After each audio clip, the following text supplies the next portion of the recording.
से हमारे खास सेगमेंट स्पोर्ट्स ट्रैक में। तो आपको बता दें कि गुजरात टाइटंस और रॉयल चैलेंजर्स बेंगलुरु आज इंडियन प्रीमियर लीग के फाइनल में आमने सामने होंगी और ये मुकाबला अहमदाबाद के नरेंद्र मोदी स्टेडियम में खेला जाएगा। मुकाबले में जहां आरसीबी की नजर लगातार दूसरी बार ट्रॉफी पर कब्जा करने की होगी, तो वहीं गुजरात टाइटंस घरेलू मैदान का फायदा उठाकर दूसरी बार ट्रॉफी अपने नाम करना चाहेगी। इंडियन प्रीमियर लीग 2026 का सफर अब अपने आखिरी पड़ाव पर पहुंच चुका है। टूर्नामेंट का फाइनल मुकाबला खेला जाएगा, जिसमें गुजरात टाइटंस और रॉयल चैलेंजर्स बेंगलुरु आमने सामने होंगे। दोनों ही टीमों ने अब तक एक बार आईपीएल ट्रॉफी अपने नाम की है। ऐसे में यह मुकाबला बराबरी का माना जा रहा है। दोनों टीमें इस मैच में अपनी पूरी ताकत के साथ मैदान पर उतरेंगी। बात अगर दोनों टीमों के बीच आईपीएल में हुए अब तक के मुकाबलों की करें, तो अब तक दोनों टीमें 9 बार आमने सामने हुई हैं, जिसमें आरसीबी ने 5 मुकाबले जीते हैं, जबकि गुजरात टाइटंस ने 4 मुकाबलों में जीत दर्ज की है। इस सीजन की बात करें तो दोनों टीमों के बीच 3 बार भिड़ंत हुई है, जिसमें से 2 मैच आरसीबी ने जीते हैं और 1 मुकाबला गुजरात टाइटंस के नाम रहा है। ऐसे में टीम अपने प्लेइंग 11 में कोई बड़ा बदलाव नहीं करेगी। शानदार फॉर्म में चल रहे कप्तान रजत पाटीदार एक और मजबूत पारी खेलने के इरादे से मैदान पर उतरेंगे। वहीं आक्रामक गेंदबाजी की जिम्मेदारी जोश हेजलवुड और भुवनेश्वर कुमार पर रहेगी। वहीं गुजरात टाइटंस की बात करें तो गुजरात ने पिछले मैच में राजस्थान रॉयल्स को 7 विकेट से हराया था। उस मुकाबले में कप्तान शुभमन गिल ने शानदार शतकीय पारी खेली थी। अहमदाबाद में इस खिलाड़ी का बल्ला खूब चलता है। ऐसे में उनसे एक जोरदार पारी की उम्मीद होगी। गेंदबाजी में कगिसो रबाडा और मोहम्मद सिराज से बेहतर प्रदर्शन की उम्मीद होगी। बहरहाल अहमदाबाद का नरेंद्र मोदी स्टेडियम तैयार है एक और रोमांचक आईपीएल के फाइनल मुकाबले की मेजबानी करने को। देखना दिलचस्प होगा कि इस बार आईपीएल के खिताब पर कब्जा कौन जमाता है। Sports desk, DD news. और इस समय हमारे स्पोर्ट्स जर्नलिस्ट नारायण सिंह हमारे साथ ज्यादा जानकारी के साथ जुड़ चुके हैं। नारायण का रुख करेंगे। नारायण, आज का दिन बेहद ही रोमांचक होने वाला है। एक तो रविवार और सभी की निगाहें शाम पर टिकी हुई है कि कब फाइनल मैच शुरू होगा, क्योंकि बहुत रोमांचक होने वाला है। क्योंकि गुजरात के लिए, गुजरात टाइटंस के लिए एक अच्छी बात यह है कि उनका होम ग्राउंड है, लेकिन दोनों एक बार आईपीएल की ट्रॉफी जीत चुके हैं। क्या स्ट्रैटेजी बनती हुई नजर आ रही है? किसका पल्ला भारी होता हुआ नजर आ रहा है?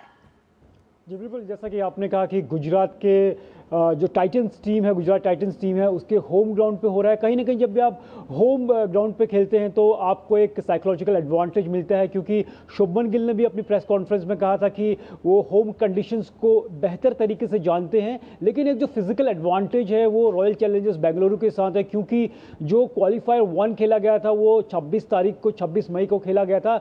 उसके बाद जो रॉयल चैलेंजर्स बेंगलुरु है वो डायरेक्ट अहमदाबाद पहुँच गई थी। तो 3 दिन पहले वो नरेंद्र मोदी स्टेडियम अहमदाबाद पहुंच गए थे। जबकि जो क्वालिफायर 1 के बाद जो गुजरात टाइटंस हारी थी, उसके बाद उन्होंने जो क्वालिफायर 2 खेला, वो अगला मैच उन्होंने 29 तारीख को राजस्थान रॉयल्स के साथ खेला। तो वो धर्मशाला से पहले न्यू चंडीगढ़ आए और न्यू चंडीगढ़ में मौसम खराब होने के चलते उनकी फ्लाइट देर हो गई और फ्लाइट देर होने के कारण वो शनिवार को देर रात अहमदाबाद पहुंचे और उनको कोई प्रैक्टिस सेशन अटेंड करने का मौका नहीं मिला, सिर्फ प्रेस कॉन्फ्रेंस हुई। तो इस लिहाज से हम देख सकते हैं कि एक बड़े फाइनल से पहले किसी टीम को प्रैक्टिस का मौका नहीं मिलता, तो एक उसको डिसएडवांटेज कहते हैं। लेकिन शुभमन गिल ने यह कहा कि जो फाइनल के मैचेस होते हैं वो इन चीज़ों पे नहीं जीते जाते, जो कि मेंटल बैटल होती है, वो साइकोलॉजिकल बैटल होती है और मानसिक रूप से आप कितने स्ट्रांग हैं इस स्तर पर जीती जाती है। तो इस लिहाज से कह सकते हैं कि जो फिजिकल एडवांटेज है जो रॉयल चैलेंजर्स बेंगलोर के साथ है। और अगर इस टूर्नामेंट की बात करें, सीजन की बात करें, जो पिछला मैच इन दोनों के बीच अहमदाबाद इसी स्टेडियम में हुआ, तो वहां पर गुजरात टाइटंस ने उनको 155 रन पर ऑल आउट करके एक बड़े मार्जिन से मैच जीता था इस मैदान पर। तो इस लिहाज से भी हम कह सकते हैं कि एक एडवांटेज है गुजरात टाइटंस के पास। बिल्कुल, गुजरात टाइटंस हो चाहे रॉयल चैलेंजर्स बेंगलुरु हो, दोनों ही लगभग बराबरी की टीमें हैं और इसीलिए ये जो मुकाबला है और ज़्यादा रोमांचक होने वाला है और आईपीएल का उत्साह तो देखते ही बनता है। तो जो खेल प्रेमी हैं उनमें किस तरह का उत्साह आज देखने को मिलेगा? जी बिल्कुल, जब आईपीएल की अगर आप टीआरपीज़ कहें, इनकी अगर व्यूअरशिप कहें, तो वो हमेशा बहुत ज़्यादा हाई होती हैं, क्योंकि ये दुनिया की एक ऐसी लीग है जो सबसे ज़्यादा देखी जाने वाली लीग है। अगर बात करें कि वर्ल्ड में सबसे बेहतर अगर देखें तो अमेरिकन फुटबॉल की लीग है उसको काफ़ी देखा जाता है, लेकिन जो इसकी टीआरपी है वो इंग्लिश फुटबॉल से भी ज़्यादा है और लोगों का काफ़ी अच्छा खासा उत्साह रहता है आईपीएल के मैचेस को देखने के लिए।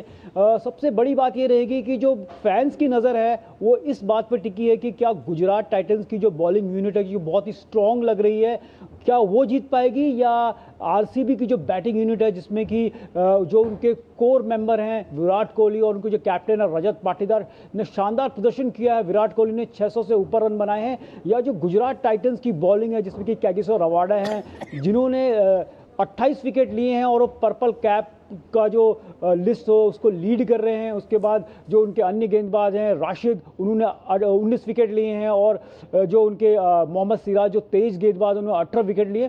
तो ये कंटेस्ट जो फैंस हैं इसको एक जो गुजरात टाइटंस की बॉलिंग है और जो आरसीबी की बैटिंग है उसके बीच एक जंग मार रहे हैं, लेकिन जो मैच डिसाइड होगा वो पावर प्ले में होगा, क्योंकि जो गुजरात टाइटंस की जो बैटर्स हैं जो टॉप ऑर्डर है जिसमें कि शुभमन गिल है, साई सुदर्शन है और तीसरे नंबर पर जॉस बटलर हैं, जो उनके जो ज़्यादातर रन बनाए हैं जो उनके टॉप 3 ने बनाए हैं, अगर वो आज चल गए तो आरसीबी के लिए मुश्किल हो सकती है और आरसीबी को कहीं ना कहीं प्ले जो कि पावर प्ले है उसमें ध्यान से खेलना होगा। और विराट कोहली एक बार फिर चल जाते हैं तो कह सकते हैं कि वो आईपीएल का जो टाइटल डिफेंड करने वाली तीसरी टीम हो जाएगी मुंबई इंडियंस और चेन्नई सुपर किंग्स के बाद।